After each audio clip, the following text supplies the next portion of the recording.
نجاشی کو معلوم ہو گیا کہ اس کی بغاوت میرے خلاف نہیں تھی بلکہ میرے گورنر کے خلاف تھی، تو نجاشی اس بات پر خوش ہو گیا۔ نجاشی نے بہت سے ہاتھی اس کو تحفے میں بھیجے۔ ابرا آشرم نے سوچا کہ ہائر اتھارٹیز کو خوش کیا جائے، تو اس نے یہ اعلان کیا کہ میں یہاں پر ایک بہت بڑا گرجا گھر بناؤں گا، اتنا بڑا گرجا گھر کہ جو آج سے پہلے کسی نے نہیں بنایا ہوگا۔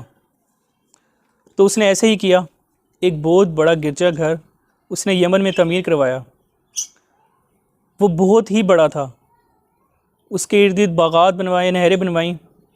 کہا جاتا ہے کہ وہ اتنا بڑا تھا کہ اس کو ایک نظر میں نہیں دیکھا جا سکتا تھا، اس کو دیکھنے کے لیے سر اٹھانا پڑتا تھا، یعنی کہ اتنا اونچا اور اتنا بڑا اس نے گرجا گھر بنایا۔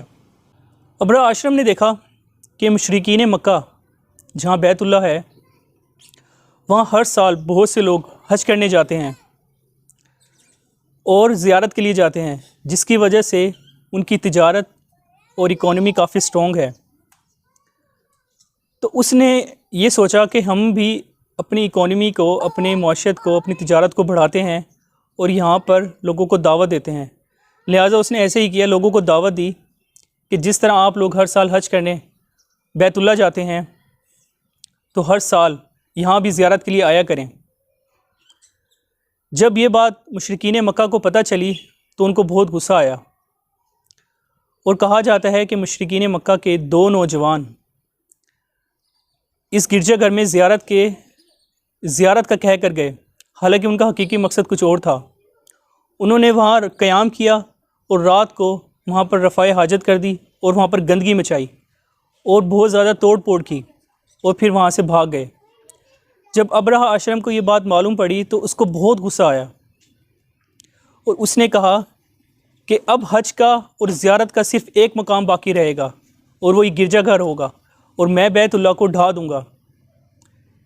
اس غرض سے اس نے اپنی فوج تیار کی، جس میں اس کے پاس ہاتھی تھے اور جنگ کا ساز و سامان تھا، اور ایک بہت بڑی فوج تھی۔ ان ہاتھیوں میں ایک ہاتھی جو کہ بہت بڑا اور موٹا تازہ تھا، اس کا نام محمود تھا۔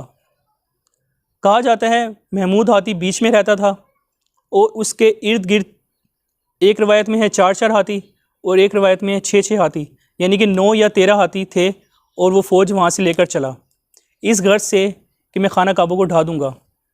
اس دور میں بلڈوزر وغیرہ نہیں ہوتے تھے، تو وہ چین وغیرہ ساتھ لے کر چلا کہ میں چین بیت اللہ کو باندھوں گا اور اس کو گرا دوں گا۔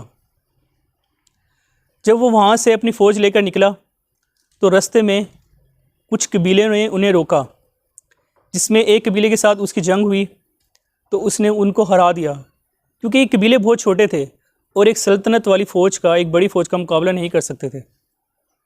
تو وہاں سے انہوں نے ذوالفقار کو قید کیا، اس غرض سے کہ یہ ہمیں آگے رستہ بتائے گا، کیونکہ یہ عرب کا رستہ نہیں جانتے تھے۔ ایک اور قبیلے سے ان کا مقابلہ ہوا، جہاں سے انہوں نے نفیل بن حبیب کو قید کیا۔ ناظرین کرام، ہاتھیوں کی فوج اس دور میں بہت بڑی اور بہت اہم فوج مانی جاتی تھی، اور عرب والوں نے تو ہاتھی دیکھے بھی نہیں تھے سوائے ان لوگوں کے جو عرب سے باہر سفر کیا ہو۔ لیکن محمود جیسا ہاتھی کسی نے نہیں دیکھا تھا، کیونکہ جو بہت زیادہ سٹرونگ اور بہت زیادہ موٹا تازہ تھا۔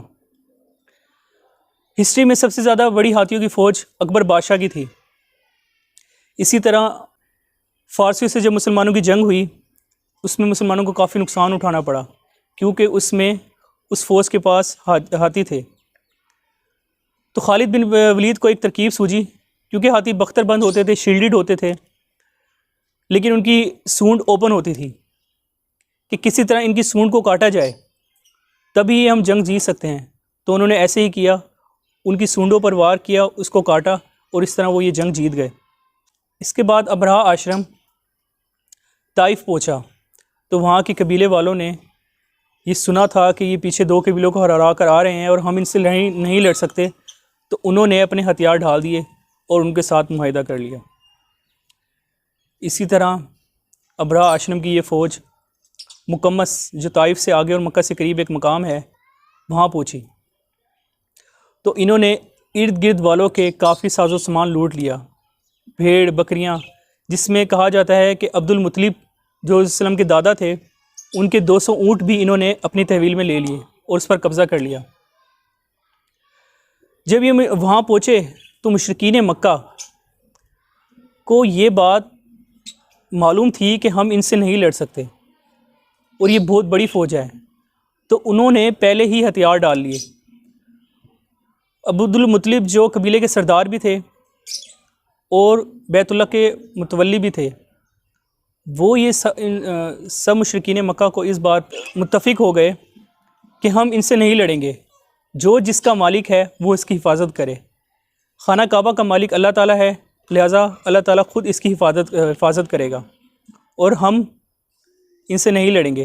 لہٰذا وہ لوگ قریش یعنی کہ قریش قبیلے والے لوگ چھپ گئے پہاڑوں پر جا کر۔ جب عبد المطلب کو یہ پتہ چلا کہ ان کے 200 اونٹ ابرہہ نے قبضے میں لے لیے ہیں تو وہ ان سے ملنے کے لیے گیا۔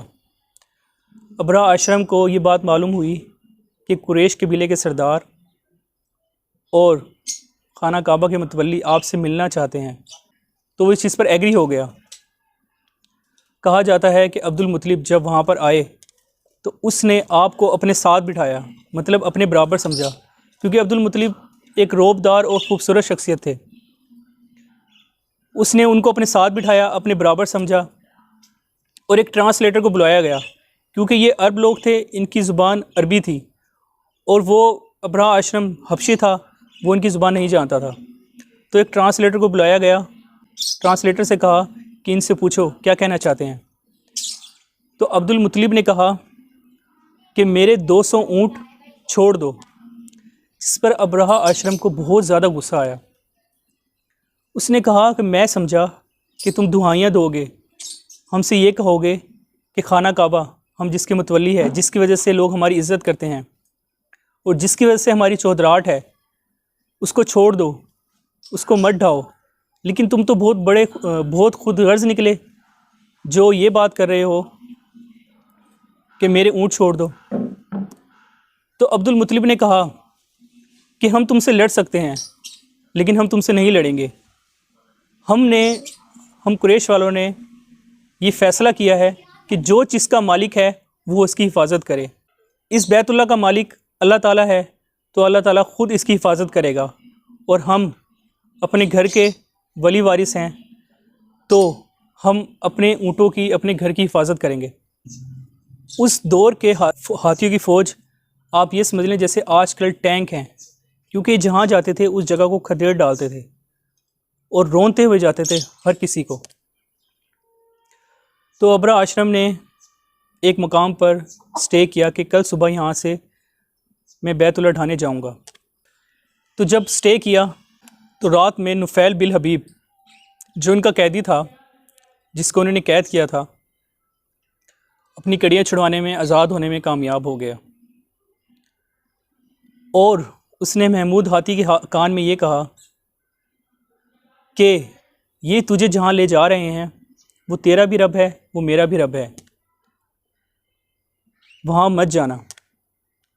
یہاں یہ میں بات آپ کو بتاتا چلوں کہ مشرکین مکہ اللہ کو مانتے تھے اور وہ جانتے تھے کہ سب سے بڑا رب اللہ ہی ہے، لیکن وہ اس کے ساتھ شریک ٹھہراتے تھے۔ اس طرح قرآن میں بھی ہے، ما نعبدو، ہم ان کی عبادت نہیں کرتے بلکہ یہ ہمیں اللہ سے قریب کرتے ہیں، یہ ہمارے وسیلے ہیں۔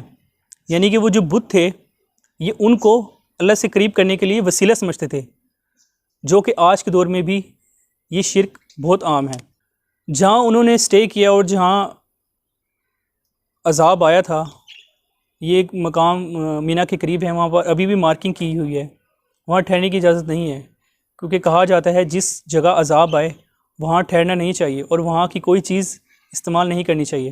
اسی طرح ایک دفعہ وسلم اور صحابہ کرام کا ذکر سمود علیہ السلام کی بستی سے ہوا جہاں پر عذاب آیا تھا، تو صحابہ کرام نے وہاں ایک کنویں سے پانی نکالا اور آٹا گوندا۔ جب وسلم کو یہ بات معلوم پڑی تو انہوں نے کہا کہ یہاں کی کوئی چیز استعمال نہیں کرنی کیونکہ یہاں پر عذاب آیا تھا۔ تو صحابہ نے کہا کہ یہ آٹا ہم نے اس پانی سے گوندا ہے، ہم اس کا کیا کریں؟ تو آپ وسلم نے کہا اس کو اونٹوں کو ڈال دو، ہم نہیں کھائیں گے۔ اگلے دن جب یہ اپنی ہاتھیوں کی فوج لے کر خانہ کعبہ کی طرف روانہ ہوا تو محمود ہاتھی کھڑا ہو گیا اور آگے نہیں بڑھا۔ ہاتھیوں کو کنٹرول کرنے کے لیے ایک سٹک ہوتی ہے جس کے آگے ایک کیل نما چیز لگی ہوتی ہے جو اس کے کانوں پہ چبھائی جاتی ہے تاکہ ان کو کنٹرول کیا جا سکے۔ جس طرح بڑے بڑے بھینسے وغیرہ کو ہم ناک میں نتلی ڈال کے کنٹرول کرتے ہیں کیونکہ اگر وہ زور لگائے گا تو اس کو درد ہوگا، اس طرح ہاتھیوں کو ان نوکیلی چیزوں سے کنٹرول کیا جاتا ہے۔ لیکن محمود ہاتھی آگے نہ بڑھا، جس کو پیچھے لے کے جاتے تو دوڑتا ہوا جاتا ہے، لیکن جب آگے لے کے جاتے تو جھک جاتا اور آگے نہ جاتا۔ یہ لوگ اسی کشمکش میں تھے تو ابرہہ اشرم نے کہا کہ تم اپنی فوج کو کہا کہ آگے بڑھو۔ اتنے میں ایک جھنڈ جو کہ سمندر کے پاس سے جہاں اب جدہ شہر بھی ہے اس طرف سے آیا۔ ابابیل خالص عربی زبان کا لفظ ہے جس کا مطلب ہے پرندوں کے جھنڈ، یعنی کہ پرندوں کے گول، جو پرندے اکٹھے ہو کر آتے ہیں۔ بعض لوگ اس کا مطلب اردو میں ایک چڑیا کا نام ابابیل ہے اس سے مراد لیتے ہیں، تو ایسا نہیں ہے۔ بعض مفسرین لکھتے ہیں کہ وہ بہت چھوٹے چھوٹے پرندے تھے، جبکہ عباس رضی اللہ تعالیٰ عنہ فرماتے ہیں کہ وہ پرندے بغلوں کی شکل کے تھے اور ان کے پیر کتوں کی طرح تھے، جن کے منہ میں ایک کنکری اور ایک ایک کنکری پیر میں، یعنی کہ ہر پرندے کے پاس 3 کنکریاں تھیں۔ وہ جھنڈ آیا اور اس نے اوپر آ کر کنکریاں ڈراپ کرنا شروع کر دی۔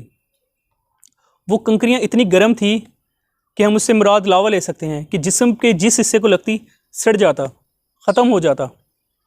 اور جب وہ کنکریاں اوپر سے ڈراپ کر رہے تھے تو اس کی ویلوسٹی، اس کی سپیڈ اتنی زیادہ ہوتی کہ جیسے بلٹ، جیسے گولی ہوتی ہے۔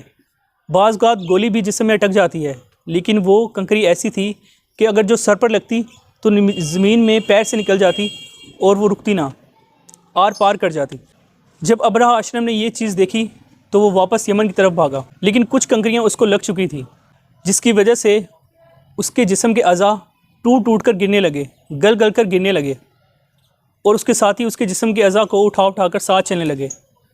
مفسرین لکھتے ہیں کہ رستے میں اس کی ڈیتھ ہو گئی اور اس کی حالت ایسی ہو گئی جیسے ایک پرندے کا پوٹا، یعنی کہ اس کو اس طرح اکٹھا کر کے لے جایا گیا کہ وہ پوٹا جس طرح اندر سے گلا ہوا ہوتا ہے اور بالکل گول ہو جاتا ہے، تو اس کا بھی یہی انجام ہوا۔